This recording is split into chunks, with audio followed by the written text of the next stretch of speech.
हर हर महादेव। आज पढ़ेंगे हम शिव महापुराण का दूसरा अध्याय, जिसका शीर्षक है देवराज को शिवलोक की प्राप्ति, चंचुला का संसार से वैराग्य। श्री शौनक जी ने कहा, आप धन्य हैं सूत जी, आप परमार्थ तत्व के ज्ञाता हैं। आपने हम पर कृपा करके हमें यह अद्भुत और दिव्य कथा सुनाई है। भूतल पर इस कथा के समान कल्याण और कोई साधन नहीं है।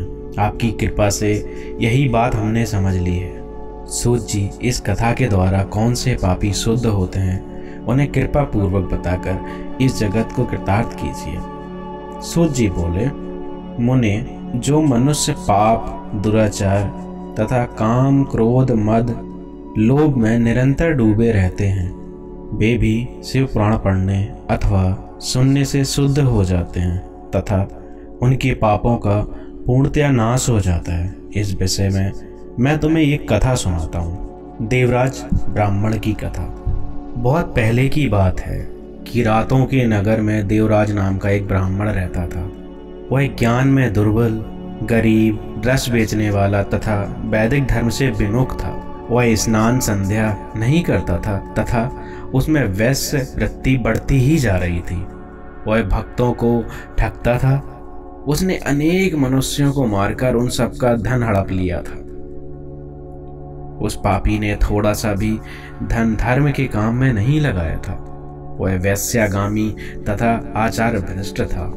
एक दिन वह घूमता हुआ दैव योग से प्रतिष्ठानपुर झूसी प्रयाग जा पहुंचा। वहां उसने एक शिवालय देखा जहाँ बहुत से साधु महात्मा एकत्र हुए थे। देवराज वहीं ठहर गया। वहां रात में उसे ज्वर आ गया और उसे बड़ी पीड़ा होने लगी।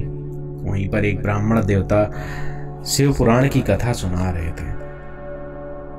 ज्वर में पड़ा देवराज भी ब्राह्मण के मुख से शिव कथा को निरंतर सुनता रहता था। एक मास बाद देवराज ज्वर से पीड़ित अवस्था में चल बसा। यमराज के दूत उसे बांधकर यमपुरी ले गए। तभी वहां शिवलोक से भगवान शिव के पार्षद गण आ गए। वे कर्पूर के समान उज्जवल थे। उनके हाथ में त्रिशूल, संपूर्ण शरीर पर भस्म और गले में रुद्राक्ष की माला उनके शरीर की शोभा बढ़ा रही थी। उन्होंने यमराज के दूतों को मार पीट कर देवराज को यमदूतों के चुंगल से छुड़ा लिया और वे उसे अपने अद्भुत विमान में बिठाकर जब कैलाश पर्वत पर ले जाने लगे तो यमपुरी में कोलाहल मच गया, जिसे सुनकर यमराज अपने भवन से बाहर आ गए। साक्षात रुद्रों के समान प्रतीत होने वाले इन दूतों का धर्मराज ने विधि पूर्वक पूजन कर ज्ञान दृष्टि से सारा मामला जान लिया।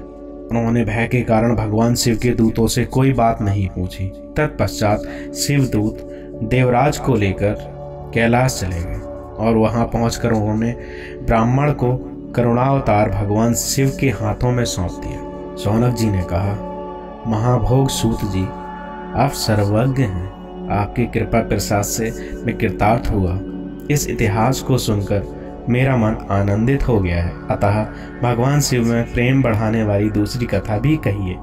शिव पुराण का तीसरा अध्याय की कथा सुनेंगे अगले एपिसोड में। तब तक के लिए आप मुझे आज्ञा दीजिए और अपना बहुत बहुत ख्याल रखें और शिव भक्ति में जो हो सके वो करते रहें।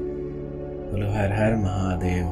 ओम नमः शिवाय। शिव शंभू आप सबकी मनोकामना पूर्ण करें। मैं मिलता हूँ आपसे अगले वीडियो में शिव पुराण के तीसरे अध्याय में।